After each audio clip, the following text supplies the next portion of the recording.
Here's Johnny. Welcome to my nightmare. What's your favorite scary movie?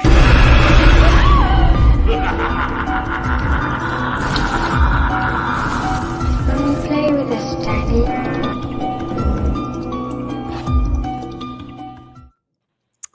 What's up, everyone? Welcome back to the Fear Freaks podcast. And if you guys are new here, welcome. My name's Braden. I'm Destiny.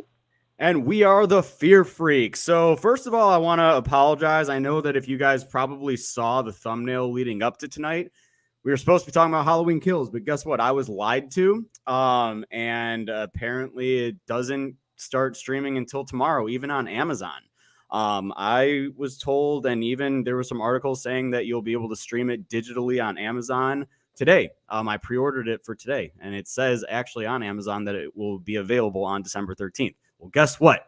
Today's December 13th, and it's not freaking streaming. Destiny and I were waiting all day, hoping to see if we can, watch it so we can potentially talk about it tonight. So we were kind of just scrambling about what we wanted to talk about. And you know what? Literally in 1 month from tonight, it's the 13th. 1 month from tonight, we're going to be seeing Scream anyway. The new one, Scream 5, aka Scream 2022, aka just Scream, whatever. So I thought that this would be a fun night to kind of kick off the Scream discussions for the podcast. And next week, we're also doing a little mix of Scream because we're doing that new fan film, right? Scream Legacy, along with holiday horror. So we had to kind of adjust our topics a little bit.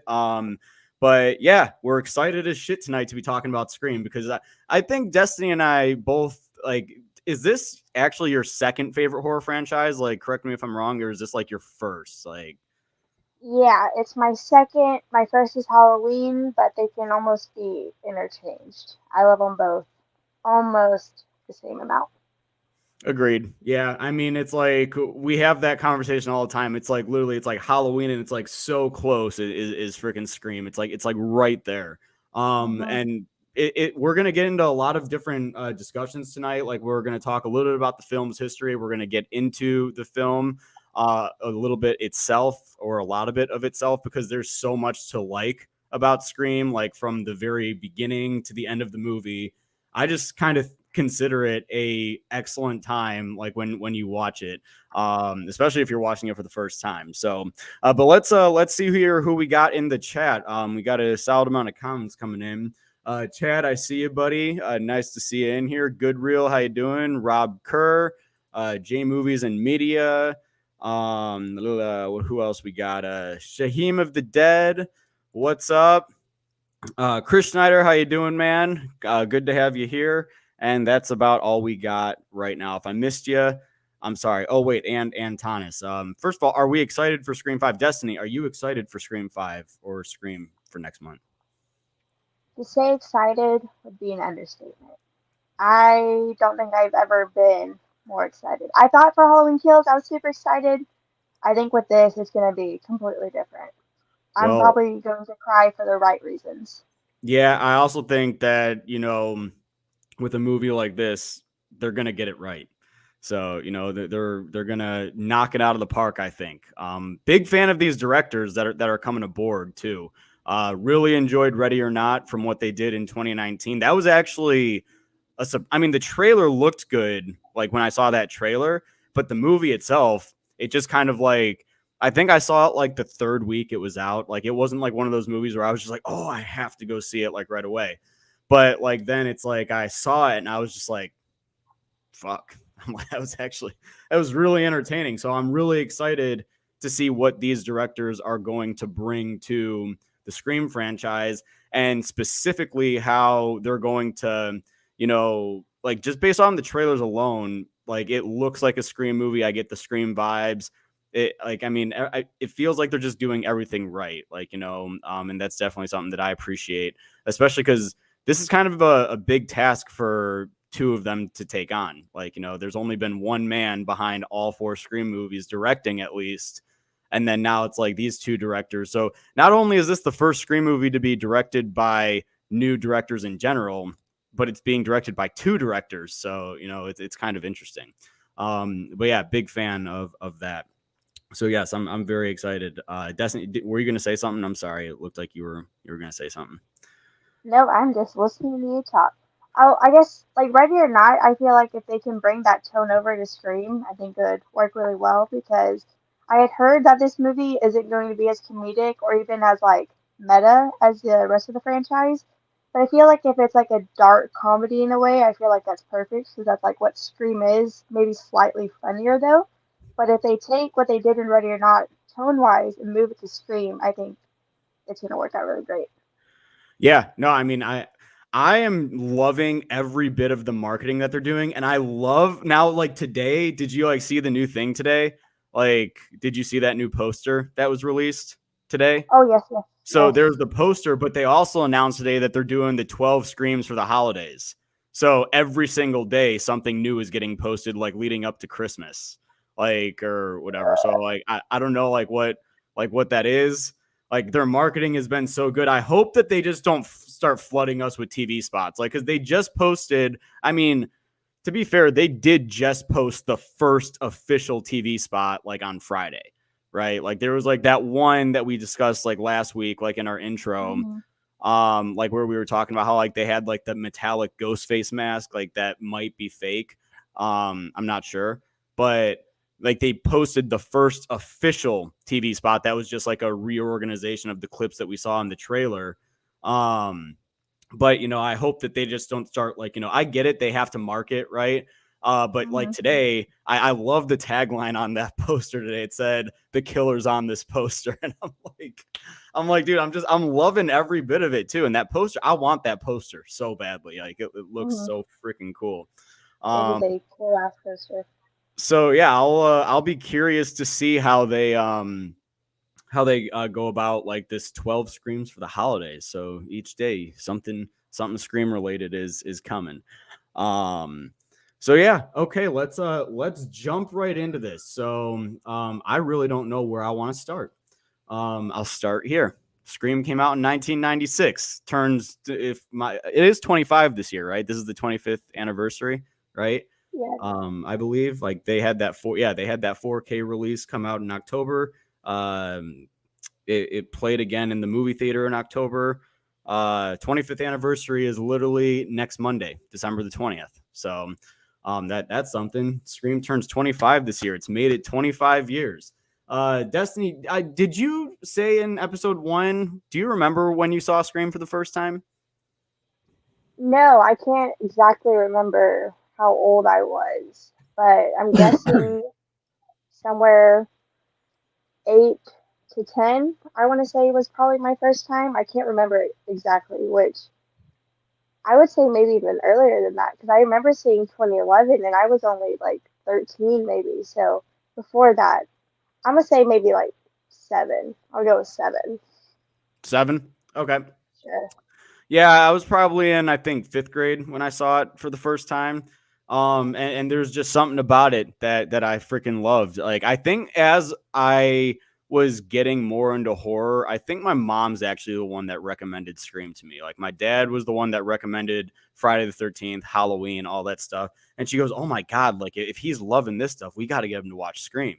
So watch Scream, and like I was blown away by it, just like with how good it was. Like one of those films, like I said in episode 1, like when we were just talking about our history, that I literally just wanted to go and show everybody. Like, like I Hmm. just needed to see their reaction at least to the first 10 minutes. I was obsessed, and I still am obsessed.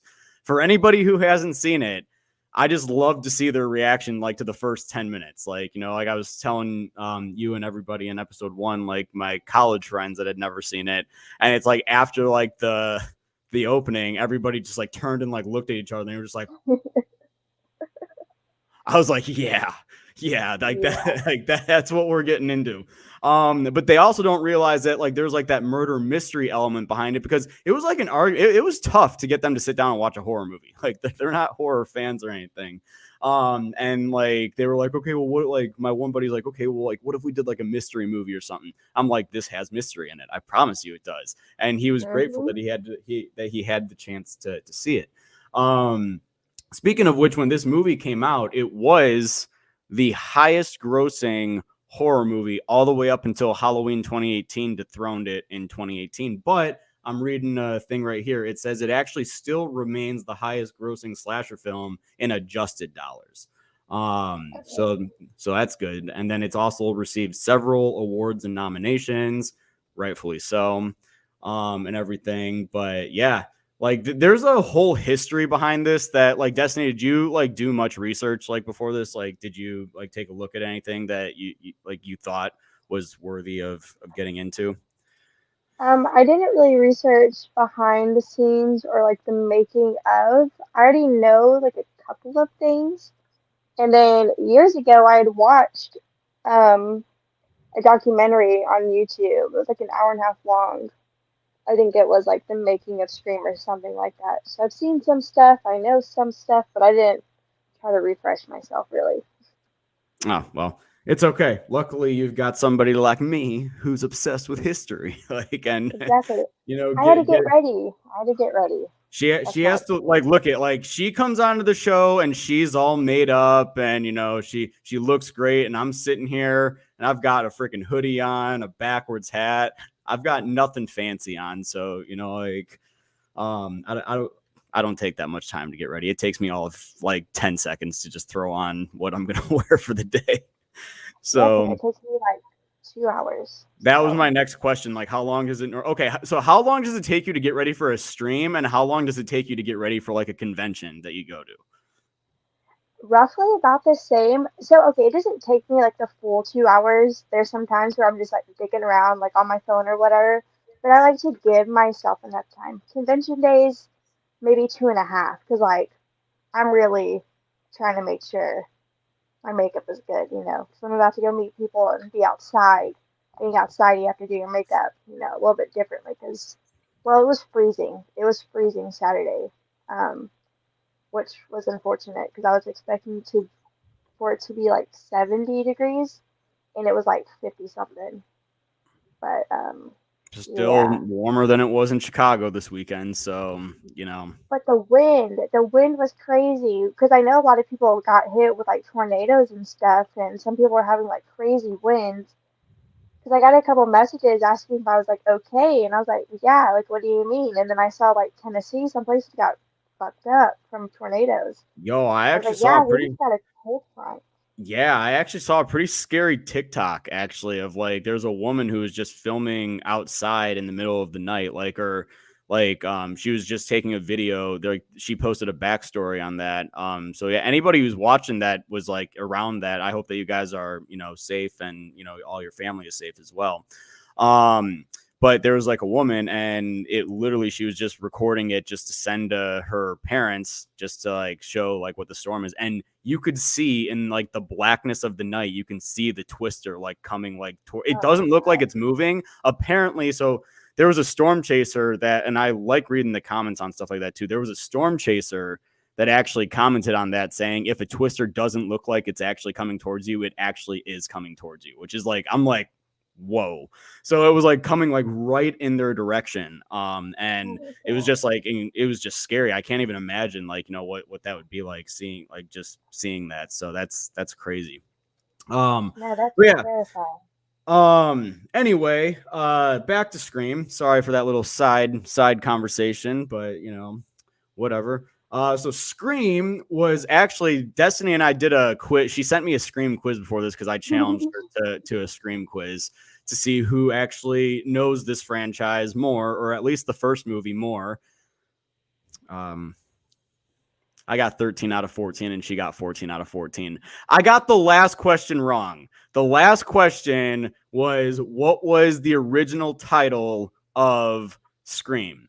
And it was actually Scary Movie. I'd put it as Stab, because like Stab, I honestly thought that is why, because like, I didn't know much history about it, but what do you call it? Like, as I was doing some research, like I had always thought that Stab was the original title because that's what they use. And like, starting in Scream 2, like they have like the Stab movies and whatnot. So I was like, that would make perfect sense. Like, it's cool that they would have embedded that within the franchise somehow. But then it turns out it was actually originally called Scary Movie by Kevin Williamson. And Destiny and I were talking about how it's actually really cool, like that it dawned an entire new franchise, and just like that first movie was it was a spoof of Scream too. Really good spoof, if I may say so. Like, I mean, I actually laugh quite a bit every time I see Scary Movie. And then, just some of the history goes on to like include like how it like really paid homage to a lot of the slashers that came before it. Like, in the very beginning, like we get references of like Nightmare on Elm Street, Halloween, Friday the 13th, all that shit. There is actually one thing I wanted to say. Destiny and I were talking about this before we got on here. Is the Weinsteins almost know how to fuck up filmmakers. Like, it's like apparently Wes Craven was almost dismissed from this project simply because he was so adamant about the movie filming within the United States, and the Weinsteins wanted to save $1 million to film it in the Vancouver area. But Weinstein or Craven wanted it to feel like a truly American horror film. And he almost was dismissed from it, which honestly, okay. My question is, what do you think, Destiny, the franchise would be if Wes Craven wasn't involved, like directing or anything like that? I think it still, like, I don't think we would have just had like a one-off movie. I think we would have still had a franchise, because a lot of it, it gives credit to Kevin Williamson, because his script, I think, is definitely the foundation of the great movie. But without Wes Craven, I just don't know if as much attention to detail, stuff that I didn't really realize until like this year. Because like I said, watching it, I have never not known who the killers were. But I was watching Zach Cherry, his YouTube videos, because he was like going through each Scream movie, like who killed who. And I didn't realize how much detail goes into how, they hold the knife, or like there's some like Stu when he's checking like his forehead the next day because he got hit in the forehead. I never realized like that's what he was doing. So I think if it wasn't for Wes Craven, all those little details wouldn't be there. I think it would have probably still been a decent movie. Do I think it would have been a great movie? Probably not. And the same for the rest of the franchise. Yeah, I mean, I also see like he was very adamant though about filming though too, like because like there was a couple of things that like with the history of like the school that they were trying to find for the school to film at, like there was like a legal issue that came up because like they were trying to get rights to film at a high school, but the high school read the script, didn't want a movie like this to be filming there, yada yada yada, which actually took place on April 16th of 1996. And I find this hilarious that they filmed this literally April through June of 96. The movie came out December 20th. So like they were really pushing it. They were like, this is going to be a Christmas movie. This has to come out on December 20th, 5 days before Christmas. It's going to be the perfect Christmas movie. And that's honestly kind of how I look at it. Like I'm like anything that comes out in December could technically be, it's a Christmas movie. But yeah, so they were filming it, and Wes Craven actually decided that they started it on the 15th of April. Like that was the day it was supposed to start. They weren't going to let anything like, stop it, which I respect. He was like pushing like, no, we need to do this. Like we're going to do this. We're going to get this underway. And the scene that they actually started with was the very beginning scene. They started with Drew Barrymore's scene, which took 5 nights to complete. I did not know that. I thought that would only take like 3 nights or something like that, but then again, you're talking to somebody who crammed a lot of stuff into like a short period of time for Haddonfield Nightmare. But yeah, so 5 nights to complete the opening, and the opening, in my opinion, is still to this day the greatest horror opening I've ever seen. I have not seen a better horror movie opening than Scream. Like, is this your favorite one too, Destiny? Like horror opening? Yes, I love the opening so much. Yeah, no, I mean the opening is it really sets the tone for the movie, and it sets the tone for, I think that was the biggest shock too, because like Drew Barrymore was on like the poster. Like it was just like such a shock when she ended up getting axed like within the first 10 minutes.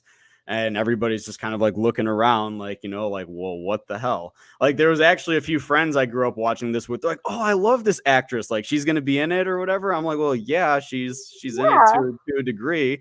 And then like that happens, and they're all like, what? What the They're like, well, what is the movie done now? I'm like, no, like there's still a lot more. They're like, well, who's the final girl then? I'm like, well, you gotta freaking watch. And then boom, we get introduced to Neve Campbell, Sidney Prescott, and oh my god, she is honestly probably the best final girl in all of horror, because like she's so badass. She's so, she's charismatic to a degree also. Like she'll do anything like for her friends, but she also just has like, you just look at her, she just kind of looks like a badass. Like I wouldn't fuck with her. I'm not gonna, at least in the later movies, I wouldn't fuck with her. Like, it's like like you learn that real quickly, like as the movie plays out. Like, what do you have to say about Neve Campbell and Sidney Prescott, Destiny?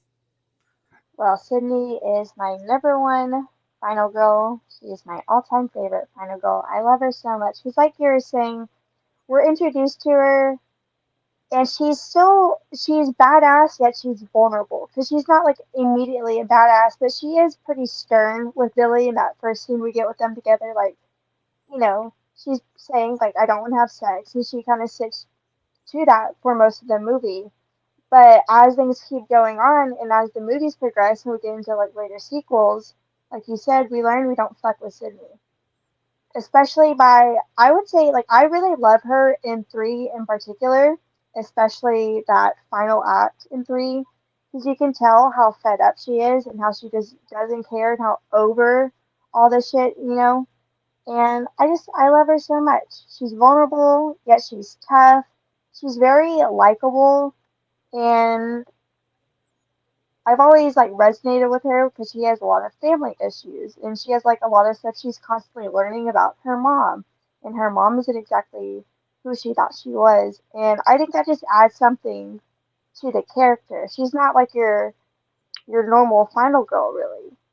She puts up a hell of a fight, and I think she's fantastic, and I'm so excited to see her in the new movie. I'm so excited.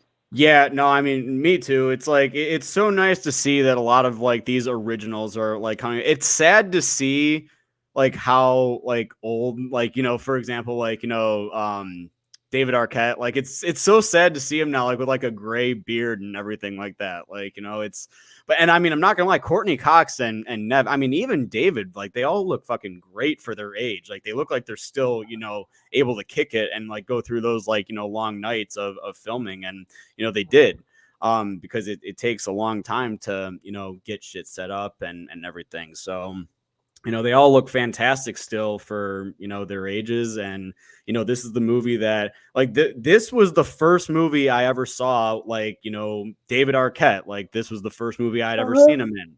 This is the first movie I'd ever seen Neve Campbell in. This is the first movie I'd ever seen Courtney Cox in. And then, even though Friends was like, a big sitcom or whatever, like I saw her and I was like, I always called her Gail Weathers. I'm like, it's Gail Weathers, like, from Scream. And yeah, like it's just funny, like that this is the movie that introduced me. You brought up an interesting point when you were talking about like, Sydney as a character and everything. And one of the elements that I love so much about Scream is that you have to actually pay attention to like how certain things are presented. Like there's that scene where they get to school, like where they get to Woodsboro High, and like, we're introduced to Tatum, right? And like she's like saying like, oh my gosh, dude, like this is nuts. Like it hasn't been like this since Beat.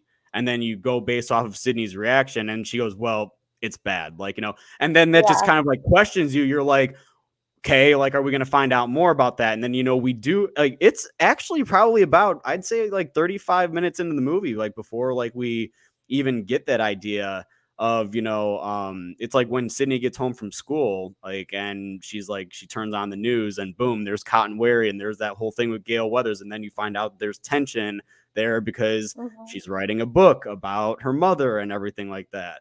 So just the way that the whole story is like presented and like it really gets you on board as to like, okay, this is why Sydney is the way she is. And even honestly, maybe like, we find out like about her, like just a tiny bit in this movie about her mother's history and how she could have, cheated on her dad and everything. And maybe that's even like, that helps you understand as to why she's so restrained about herself as, this woman, like she's, like you said, she's very stern with Billy in the very beginning, like when he wants to have sex, she doesn't. It's definitely one of those movies like where like you have to pay attention to stuff, otherwise you could actually miss it, which I appreciate. It's like a slasher, but it's like a slasher that it's mature. Like, it just doesn't spoon feed all of the information to you like I feel like some people want. But like, then when Ghostface is on screen, like it's all awesome. Like I think every scene with Ghostface in this movie is just fucking fantastic. Like, all the chases, because I think that's one thing that these movies do really well is the chase scenes, and that's what I'm really going to be critical on in the new one for sure is the chase scenes, because you got to have some really good chase scenes with Ghostface. Yeah. I do love, okay, if I could change the movie, like, at all, there's two things I nitpick at that always just kind of make me giggle.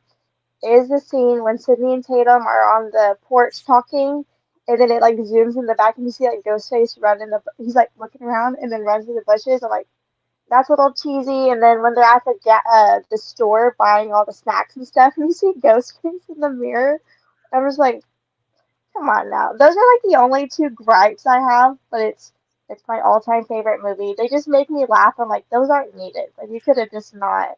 The supermarket one is definitely questionable because it's like there's this whole curfew going on, right? And they're at the supermarket, they're getting stuff for the party, and nobody sees Ghostface in the nobody sees anybody there like running around. Like, dude, a kid at school literally got fucking expelled, or two kids actually, for which it's one of those scenes that just like make me laugh every time I see it. Like when he starts like running through like his like run, like with the Ghostface mask on. Yeah. But it's like, but he obviously made a big deal out of it, right? Like he like made like this whole scene and like, was like running through the hallway. Like the Ghostface, like when he's in the bushes or like when he's, at the supermarket, obviously you got to be quiet, but I'm also like, you're in a very public place right now. The bushes I can understand, but and the bushes is actually, in my opinion, a big reference to Halloween. Cause like, it's like killers in the bushes, even though like Ghostface and Michael Myers are two completely different scenarios when it comes to it. But like, I that's kind of like where I got that idea from, like, or like where it was like, oh, this is, a Halloween type of reference. But yeah, like I could see what you mean there, like in terms of like him just popping up in random places.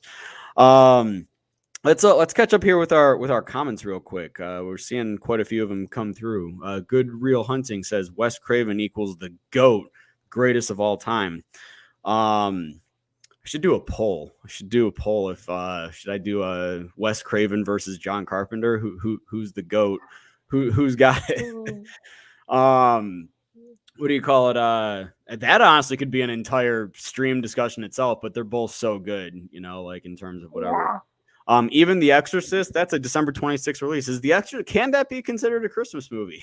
December 26th release. Oh, that makes sense because whenever not the last convention I went to, but the one before that, they had like people from the movie with their zodiac signs, and I kept seeing Reagan as a Capricorn, but I bet it's just because it was released in December, and that's why. Yeah. I was like, Yeah, Capricorn. and honestly, because that would, if you actually did that based on the release dates, that would make Ghostface a Capricorn too, right? Is that the cutoff for it? I don't know the cutoffs exactly for I it. think it's somewhere around there. Might be on the Yeah, cusp, but I'm not sure. yeah, I think that might. Yeah, go Capricorns. Um, Yeah. Oh yeah, you're a Capricorn, I am a right? Capricorn. Yeah, Destiny's a Yeah. Capricorn. We're going to be celebrating her birthday in a few weeks, guys. So be here. Don't miss that. I will spoil that. I mean, I already posted the schedule. We're not only celebrating Destiny's birthday, she came up with a topic. We're discussing horror hotties. This can be anybody, male, female, all that stuff. So, if y'all think Michael Everything in Myers is between. just sexy like I do, then, we can talk about that too.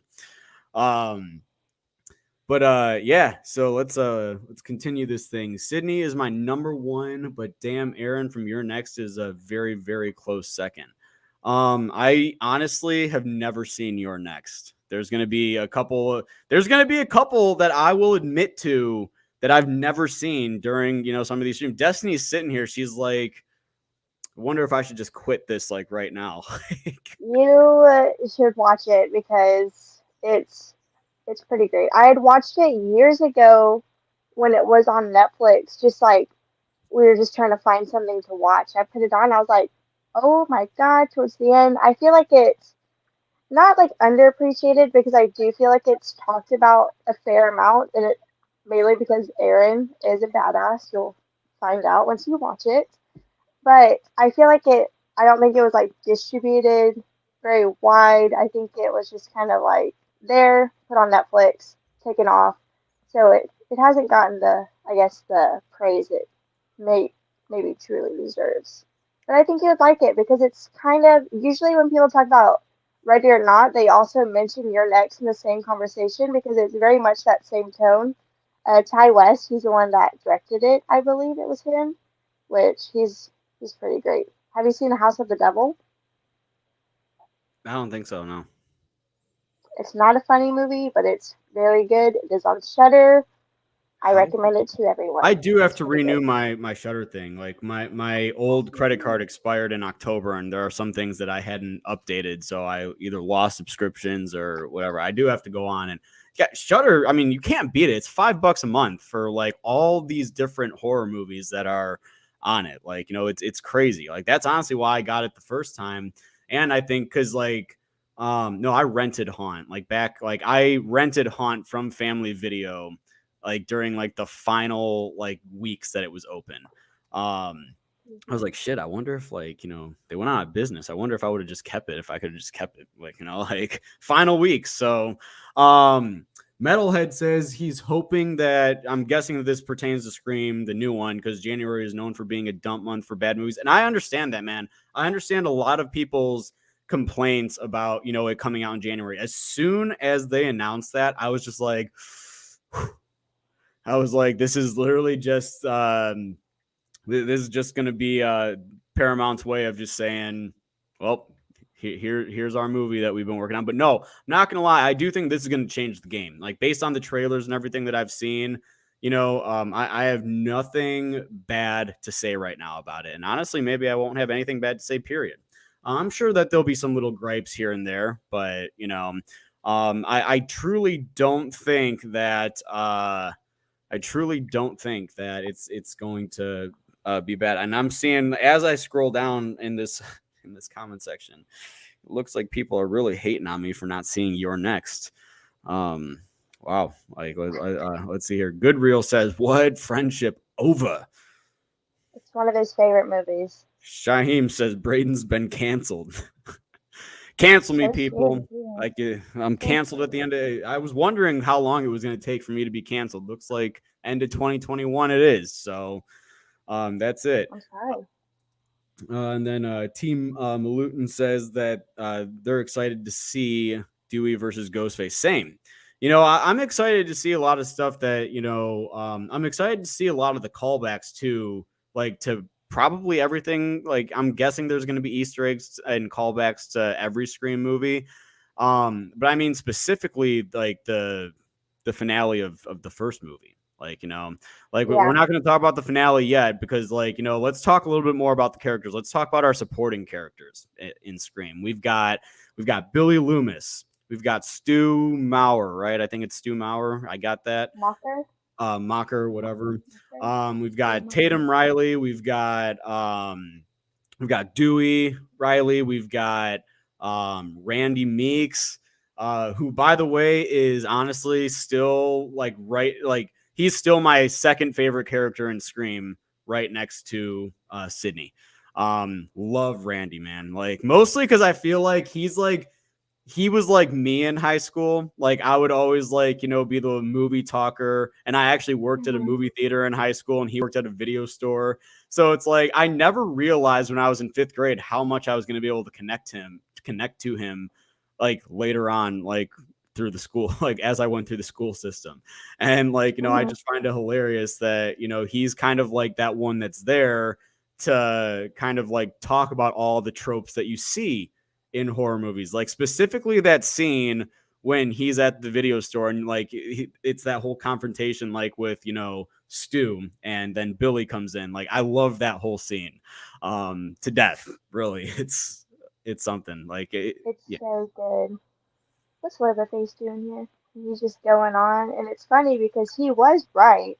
Like, at the end of the day, he was right. Even in Scream 2, he was right about one of the killers at least. He was smart. Unfortunately, he had to die. But he was very smart. But I do love that scene because there's so, even still, whenever I watch it, I pick up on new things.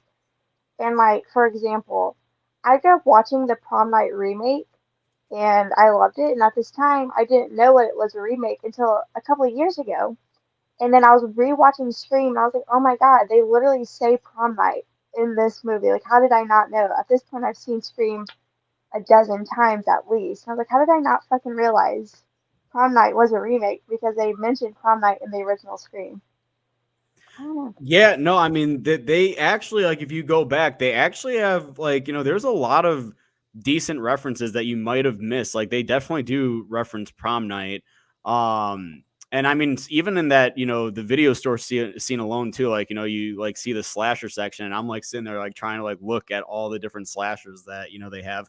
It's funny that it's all VHS because of like when it came out. And like, man, I honestly, part of it, like watching a scene like that makes me miss growing up and like going to Blockbuster or like some of like the video stores. Now it's like, sure, is it nice that everything is super accessible and you don't have to leave your house? Like, you can just use your remote and like, find what you're looking for. Sure. But there's just something about being at a video store on a Friday night. Like, I literally would always have like a pile of movies like this big that I would be renting.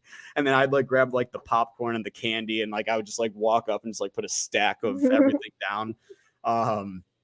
And they were all like one night rentals. And I'm like, yeah, I know. I'm going to get through it tonight. Like, like I'm going to do it. Like, watch, quiz me tomorrow. Exactly. Like, Exactly. But yeah, like the Randy, man, it is unfortunate that he had to. I was glad he didn't die in the first one.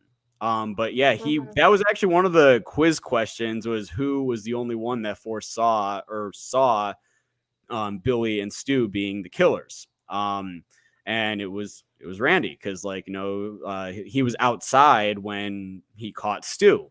Right. Like, like, I don't know why I find it hilarious. Like, it was like, Sydney, like, he's like walking up, like just that whole thing of like him, like them walking up to the house and Sydney's like not sure what the shit's going on. Like in the finale of the movie. Yeah, I don't know. It's amazing. I love it. And she's fuck you both.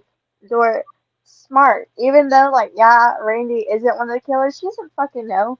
And I think I would have done the same exact thing in that situation. Be like, well, even if you're not the killers, I'm doing the shit myself. Fuck y'all. I love that. Yeah, I mean, it really does show, like, how smart she is. And like, speaking of like smart, we got to talk about, like, I kind of want to like go through all of like the appearances of Ghostface and like how like some people kind of like threw some sus vibes throughout the course of the movie. So first encounter with Ghostface obviously kills Casey and Steve. Honestly, I don't know why I was always super obsessed. I just love the shot in the beginning, like when Casey's like coming around the counter, and it's just like that quick little insert of him running across the hallway. Like I'm just sitting there, and I was just like, holy shit, dude! Like this is like that. It's just such a good shot, but also part of me is just like, damn, is he going to search the whole house? Because like all he had to do is turn left and she was right there. I get it. You know, you want to build suspense, right? That's exactly why that scene is played out the way it's played out, is to build all of that suspense. Because like, you know, then it's like, you know, maybe when she ran away from the chair getting thrown through the glass, maybe she ran upstairs, maybe she went to hide under the bed or something like that, right? And she was in the kitchen.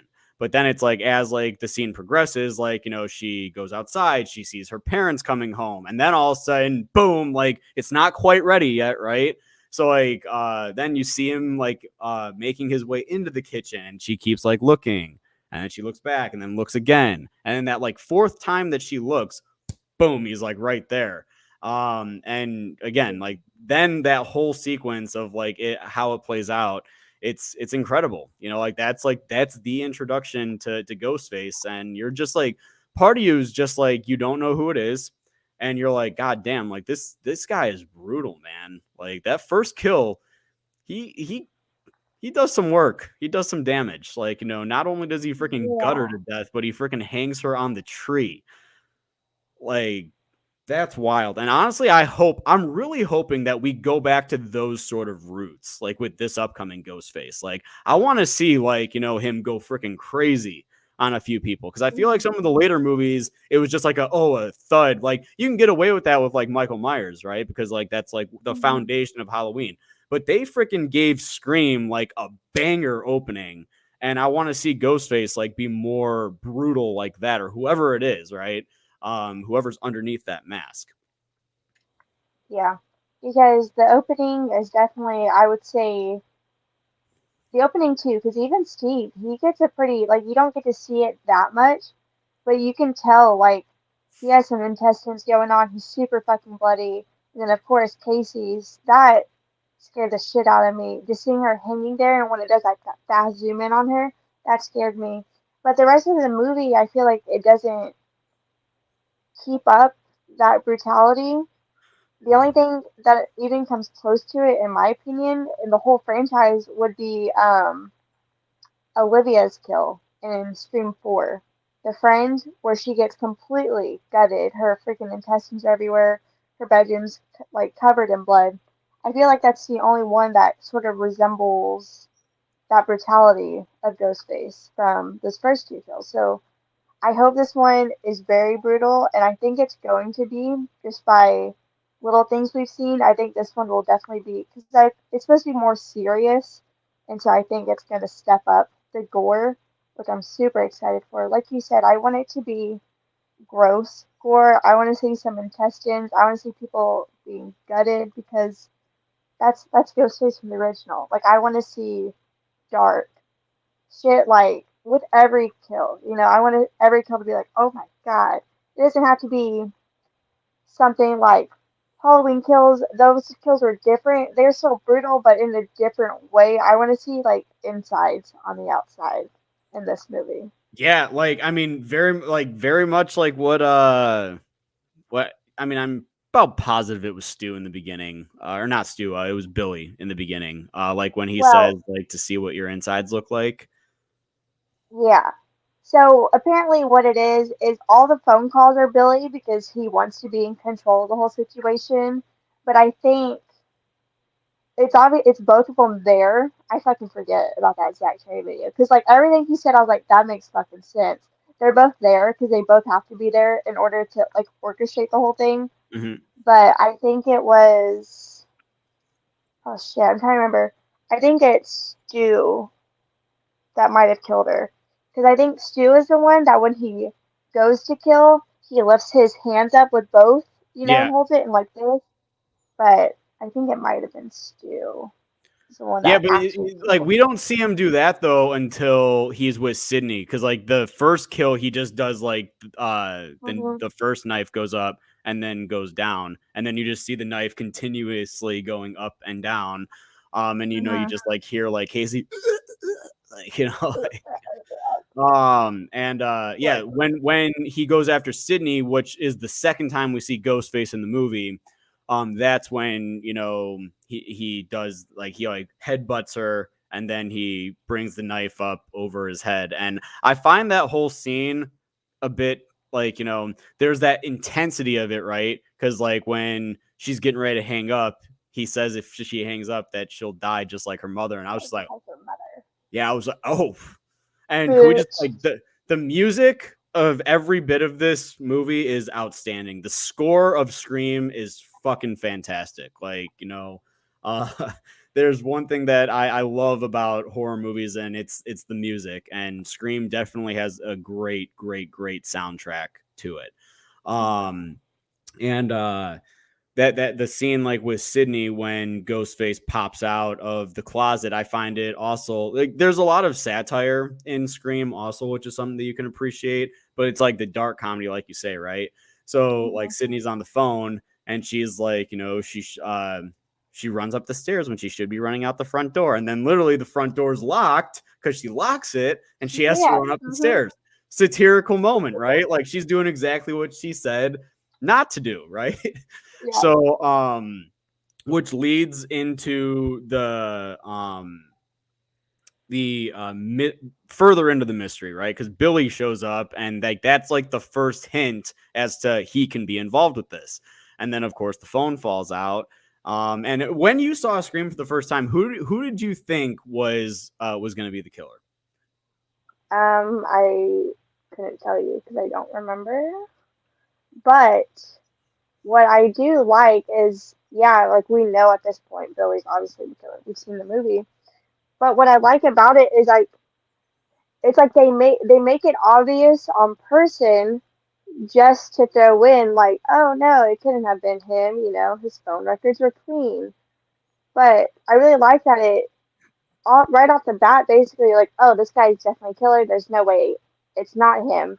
But then they throw you for a loop and you're like, oh, I guess it's not him. But in the end, it actually was him and then Stu. So I can't remember who I thought. I'm sure I definitely was probably like, oh, it's clearly this guy. But I like that they did that because they make it so obvious, but then not really obvious. Because they don't hint at, logically, when you rewatch it, you're like, oh, that makes sense. There would have to be two people for what they're orchestrating. You see, one of them's talking on the phone, and then you see someone like run by. It's like clearly that's not the same person. It couldn't be.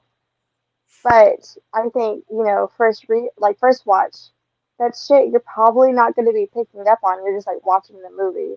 So I really appreciate that they make it so obvious, but then it's not that obvious. But in the end, it turns out it was pretty obvious who at least one of the killers were. Yeah. No, I mean, I agree. Like I honestly watching it now, every time I watch it, I pay so close attention to just like everybody's actions. Cause you know, normally when I watch it, like I mean, I watched it a good amount by myself, but like when I watch it with somebody that is watching it for the first time, like, you know, like their stuff that they're pointing out as to why they think that, you know, um the killer is who they think is the killer for this particular reason. Like, you know, it was probably about the time when I watched it with my college friends who hadn't seen it. Like they really were on to Dewey the whole movie. And like, you know, when the sheriff was telling Dewey, who was just deputy Dewey Riley at the time, Hmm. like he was eating his ice cream, and you know, the sheriff is going through like, you know, Sydney's dad's car being found or like missing or whatever. And like just his action, it's like, you know, he's like turning his head and he's just thinking and he's like interesting, right? So it's Hmm. like just kind of like watching the actions of some of these characters like leading up to when we find that big reveal. And even when Stu gets stabbed, they throw you for that loop, like, boom, now he's dead. Or is he? Like, you know, Yeah, because Even oh, go ahead. No. Go ahead. I was gonna say even in that same scene with the sheriff and then Dewey, that he drops his cigarette and he goes to put it out and it focuses in on his boots because at this point we have an idea of who's like what shoes at least he's wearing because he's always wearing some sort of black boots. So it focuses on that for a second, like, oh, maybe this is a hint. And I really like that. It's filled with red herrings because yeah, you don't necessarily know, and I appreciate that. And trying to watch it, whenever I watch it in theaters, I was trying to watch it as if I hadn't seen it before, which is that's just so hard. Mm-hmm. But like I said, even in Zach Cherry's videos, there's so much that he pointed out that I never realized. For example, when Sydney first gets home and she puts her backpack in the closet, and there's a focus in on the closet, and you hear like some music kick in for some reason that never hit with me that like Ghostface is in the closet currently. That's why it's so focused in because later on pops right out of the closet. But Yeah. that's something after seeing so many times, I was like, oh my god.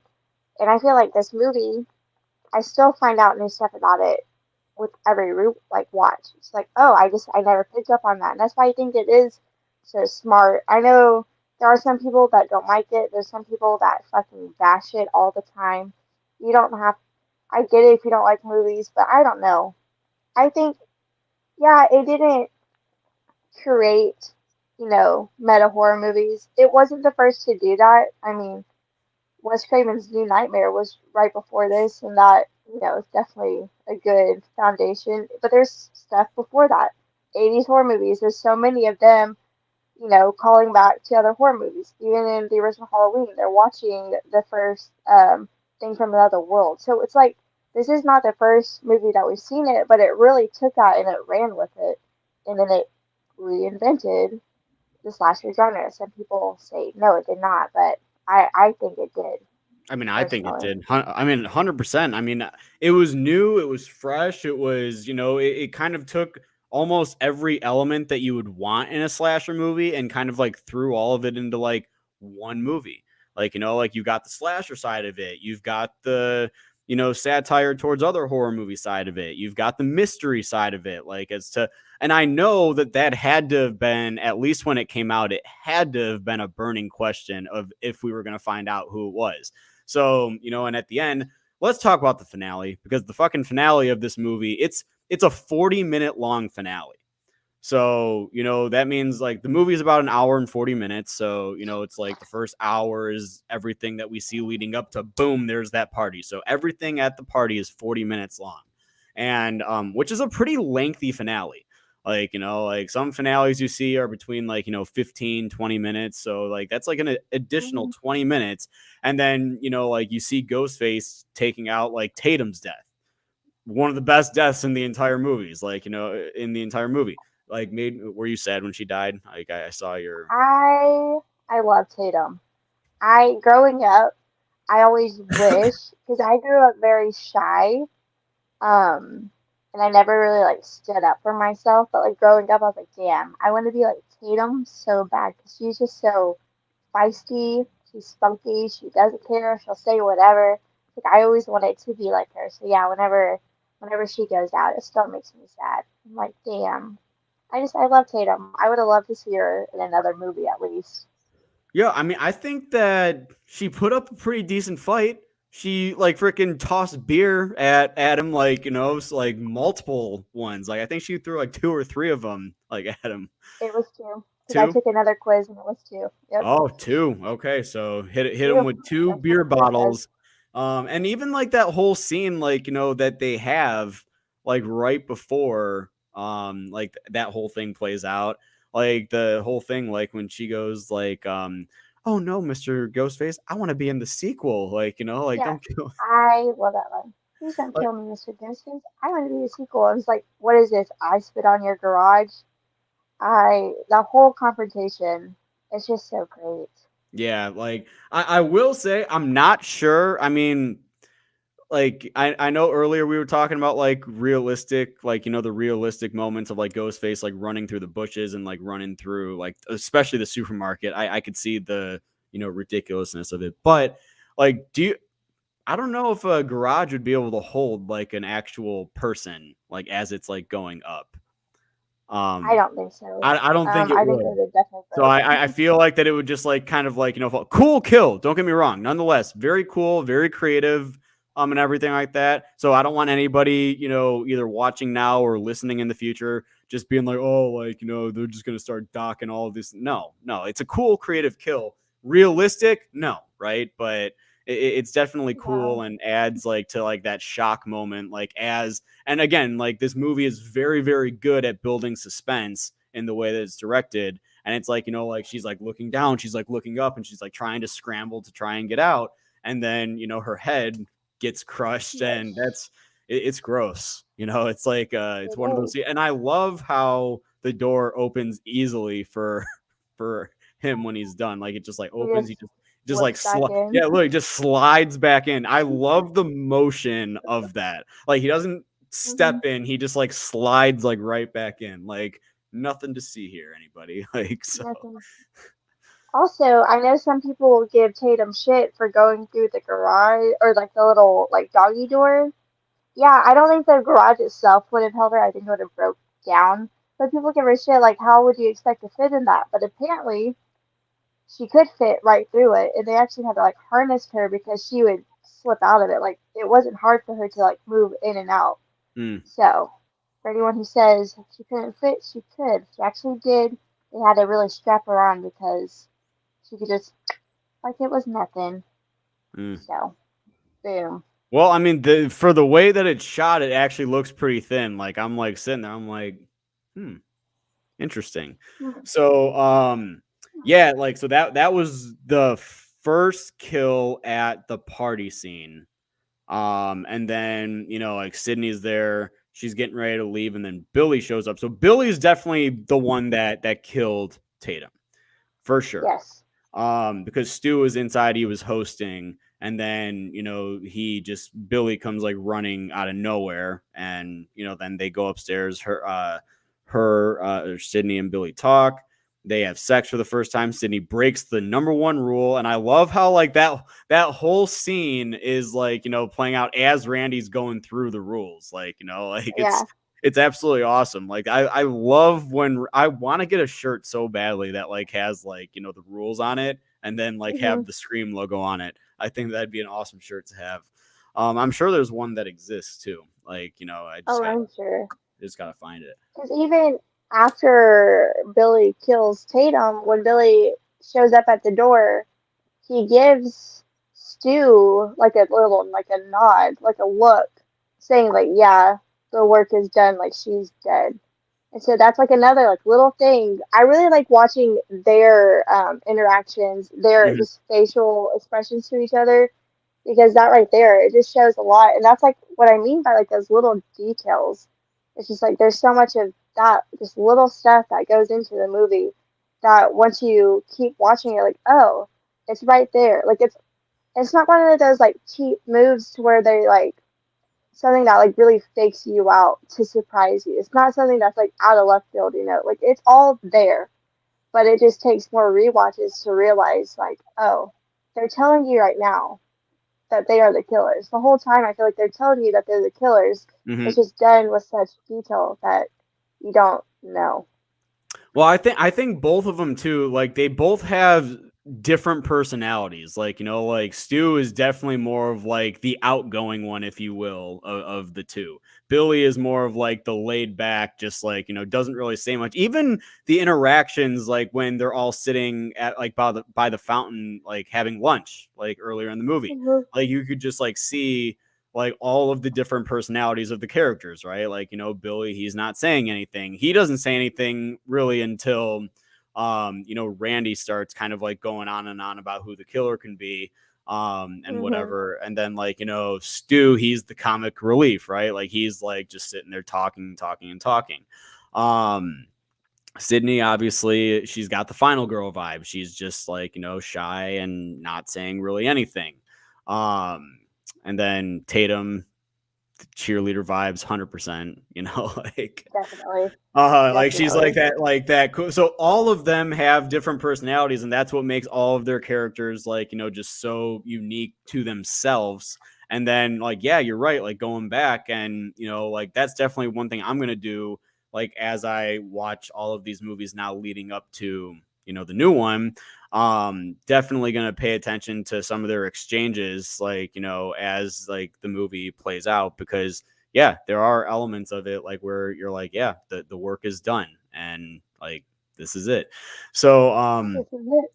but yeah, like leading further into the finale, like I honestly thought for a hot second too, like again, like Dewey, he shows up, right? Like, and he was the only police officer to show up. So, you know, I can see like where there are like people that are being placed there to, you know, understand why they're doing what they're doing. I never thought that Gail was the killer at all.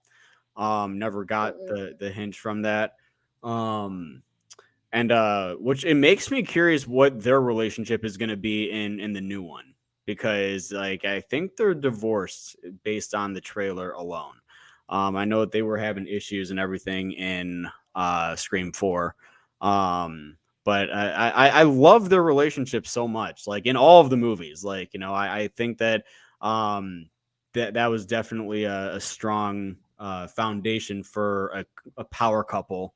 You know, like they've gone through a lot together and everything. But let's talk about the big reveal of, you know, Stu and Billy being the two killers. Like that whole scene where Sydney is like, there's that very elongated chase scene. There's actually quite a few of them Mhm. in the finale. Like, you know, you see Ghostface chasing Sydney through the house, which I honestly I've always loved. And every time I've been to a house where there's been like one of those like staircases that like have multiple doorways or whatever, like I Yeah. always instantly think of like if I'm like running through here, like Ghostface like running down and just like, you know, being like right there.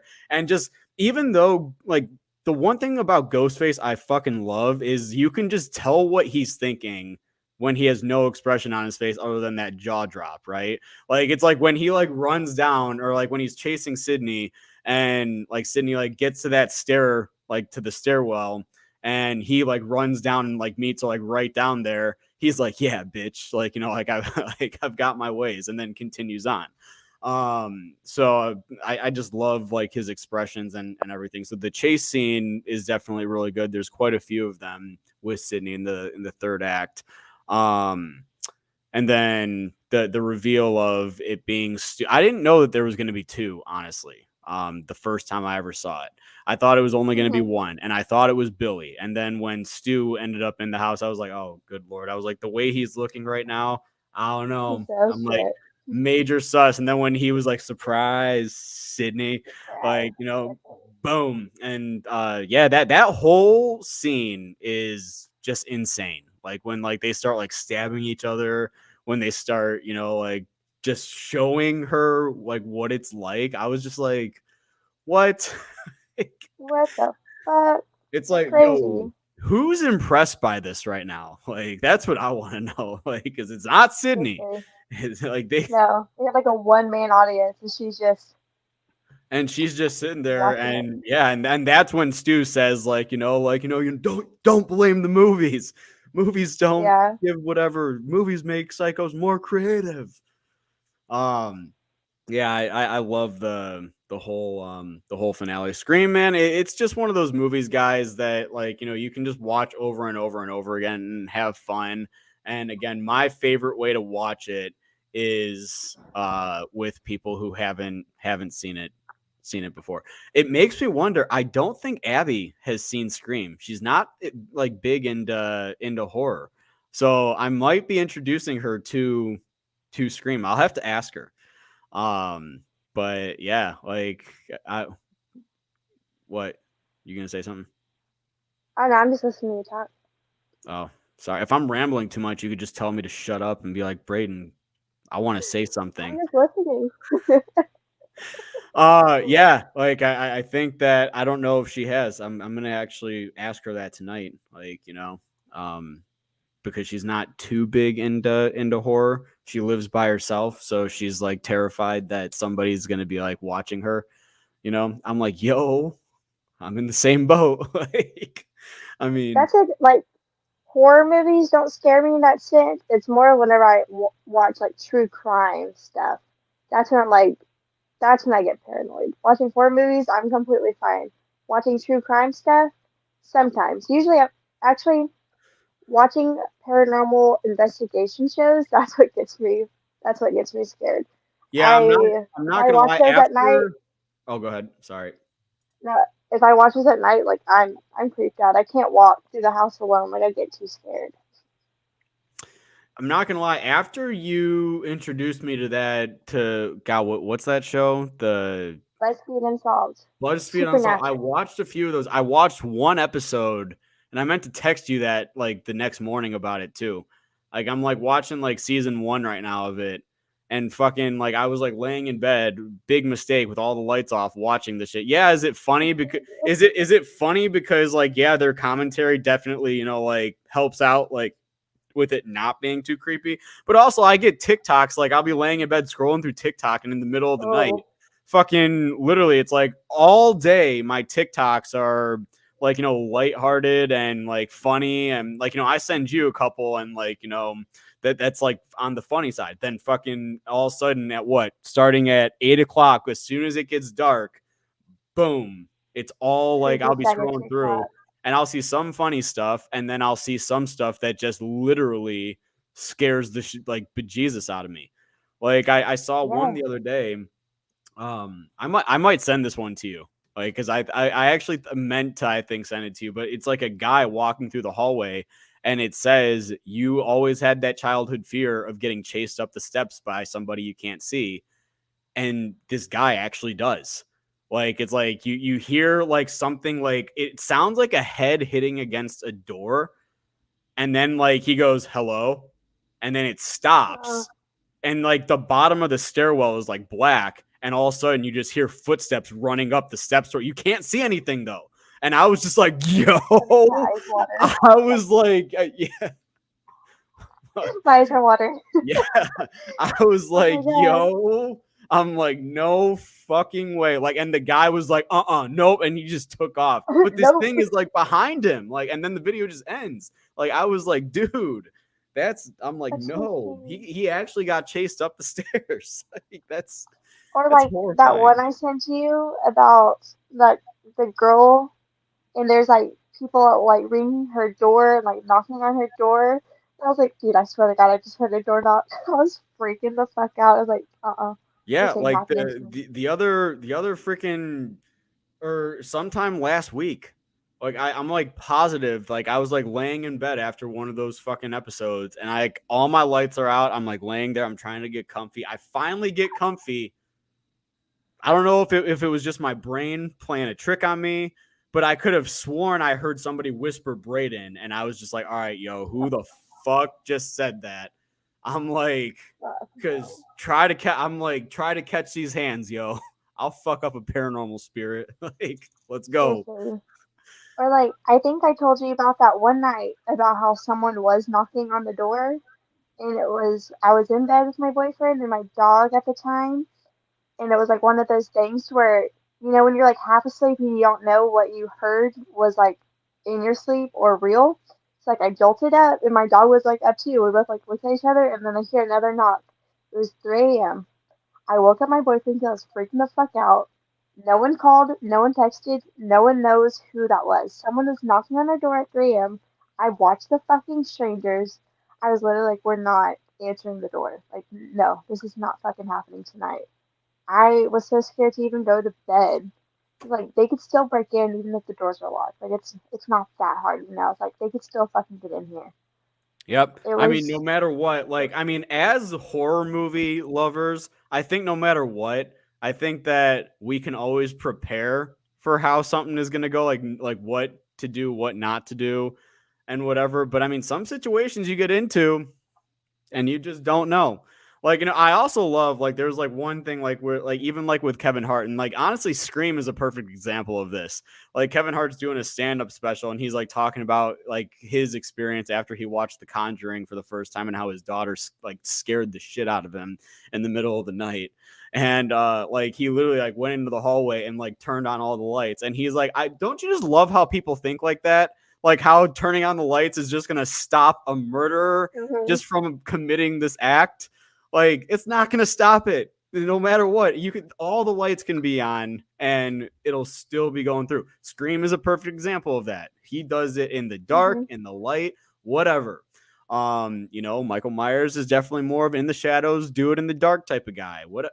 So it just really all depends. But yeah, either way, Scream is one of those movies that just definitely also get you thinking too.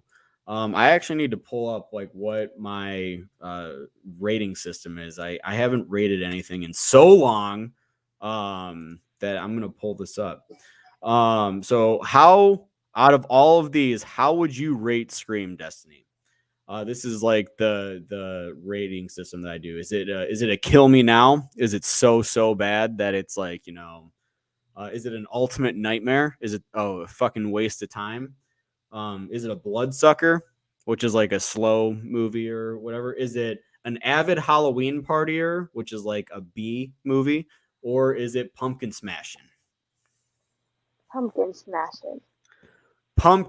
I agree. Yep, pumpkin smashing. So I mean, most of like a solid portion of my my Halloween horror list, like most of them are between pumpkin smashing and an avid Halloween partier. I like the avid Halloween partier one because it's just like one that, anything between avid Halloween partier and pumpkin smashing are those movies that you could play at a Halloween party and people could just have a lot of fun doing that. I even have, so like I have like parentheses like as to movies that would be on those lists. Like, so like for the pumpkin smashing, I've got like Halloween 1978, It 2017, avid Halloween party, I've got Scary Movie and like Terrifier, stuff like that. Yeah. But yeah, like a bloodsucker, I put Halloween 6 as like an example. It's like, it's okay. Like, okay, what's that look for? Nothing. No, tell me. No, I just like that movie. Oh, I like it. You like Halloween, so it's higher for you on that list, right? Like, so, but like this is just like for me, like this is just like for me to like be like, okay, are movies like, are these movies that I see like these or whatever? Ultimate Nightmare is like Friday the 13th Part 5. Like, I don't like Part 5. You don't like that one either, huh? No, Damn. I don't like Part 5. I love Sorry. Part 5. It was like one of my favorites watching as a kid. Was Part 5. Yeah, then we got Kill Me Now, so bad. The F, the freaking worst. Oh, dang. Just got that all knocked down. We all witnessed it. We witnessed it. Keep on it. going. We're good. We've got Black Christmas 2019 and The Grudge 2020. I have not seen either of those actually. What do you call it? Not worth it. Not worth it at all. Probably not. Nope. I definitely don't care to watch the new Grudge movie, but I think at some point I'll watch Black Christmas 2020. I think out of anyone that's in the friend group, it's more of my sort of movie, that's for one.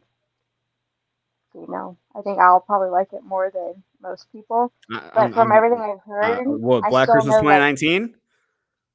Yeah, because it's definitely more of a, I don't want to say a girl movie, but it's definitely, it's a girl movie. It's a girl movie. No, you can say it. You can say it as it is. It's a girl movie. Same thing with like, Jennifer's Body. It was definitely aimed more towards females, but as males still love the movie, of course. But it was definitely made more. There's a difference though between Jennifer's Body and a movie like fucking Black Christmas 2019, which is literally a social message, but just with a movie embedded. It's not a movie with a social message embedded. Like, that's like one thing, like, So like there's like a difference between like movies like that. Like this was just like this is just a fucking social message, and we're just gonna jam it down your fucking throat from the beginning of the movie to the end of the movie. It is a horrible horror movie. It's not just a horrible movie, it's a horrible horror movie in general. I would love to hear your thoughts on it. So if you watch it, you'll have to let me know, because it's honestly bad. So like very, very bad. See, look, even Goodreel says good luck Destiny with Black Christmas 2019. Like it's like from everything, because I listened to podcast episodes about it, a few different podcast episodes, like from different people about it. And it's like, I know pretty much it's saying like men bad, but maybe not all men, because they were possessed by this black goo. But then at the end, spoiler alert, all the men get burned alive. So it's like, I feel like it really lost its message there. So you can't say all men are bad. Well, maybe they're not all bad because they were put under like a trance basically, but they kill them all in the end. It's like, what's your message? It got muddled, I think. Yeah. I have not watched it since I saw it. I actually paid a ticket to go see it in the movie theater, and I regret doing that. We walked in, there was 3 people there. Actually it was empty when I got there. I think there was like a total of, besides me, my sister and her friend, I think that there was like 2 other people that came in. So there was 5 people in the entire theater. I'd actually love to do a podcast episode on that. Like, if not this Christmas, maybe next Christmas or something like that. We can do, because we already got, obviously we're talking about holiday horror, which maybe we could talk about that a little bit. But I want to talk about good holiday horror, not fucking dog shit holiday horror. And that's definitely a dog shit holiday horror movie. One of the worst. Next December we could do a podcast episode about all 3 Black Christmas movies. We could just put all 3 into one. We could even talk about how Dave McRae's "It's Me, Billy" fucking just takes out pretty much it takes out, or it already leaps in front of the 2019 one and the remake. So, I mean, even though like, you know, the remake of Black Christmas, like I'll talk about that probably when we talk about the holiday horror next week. The remake of Black Christmas, I don't hate. I don't. I have fun with it. I think it's well, not all of it's fun. A lot of it, some of it's I think they pushed it a little bit too far with certain aspects of the movie. But besides the mom raping her son, besides that, I think the rest of it's pretty fun. That's the one part I'm like, I could have not done that, because that's just gross. Yeah. Like, I mean, I'm definitely gonna bring that up sometime during the episode next week. So yeah, guys, we're gonna get ready and close this thing out. We've been streaming for about an hour and 20 minutes. So thank you guys for all watching tonight. Just so you guys know, we do have an episode next week, and we have an episode lined up for the following week as well. So we are going to be doing next week, for those of you that may be just tuning in right now, we're going to be covering Scream Legacy. So we're going to be talking a little bit more, I should say, about Ghostface next week in the form of a fan film from Zen House Studios. I'm not going to lie, the trailers actually look pretty good. So it looks like, honestly, not going to lie, it looks like they've got some good chase sequences in there. Zach, buddy, if you're watching this, hopefully there's some good chase scenes. But some of the shots and everything look quite impressive. So, and then after that, the following week, we're going to be celebrating Destiny's birthday. And we're going to be talking about horror hotties. That was what she wanted to discuss for her birthday special. I gave her full reign of what she wanted to discuss, and that's what she came up with. So I have to think about, dude, who did I say? I said Megan Fox is for sure going to be on the thumbnail, right? Like, you know, maybe I should just have her on the thumbnail. Like, you know, just different pictures of her. Just all of her. I mean, she deserves it. She definitely deserves it. So yeah, guys, that's pretty much what you guys can look forward to next week and the following week. And we're as of right now talking about how we want to open up the new year, because we have 2 more episodes this year, guys. So thank you guys so much too for I think we'll be what's this, episode 3? We're gonna be 5 episodes deep by the end of this year. Damn, that's pretty impressive if you ask me. Start this podcast at the end of the year, and we get 5 episodes in right at the end of the year. So yeah, exactly. So thank you guys so much for watching and or listening, whatever you guys are doing. Be sure to subscribe for more episodes very soon.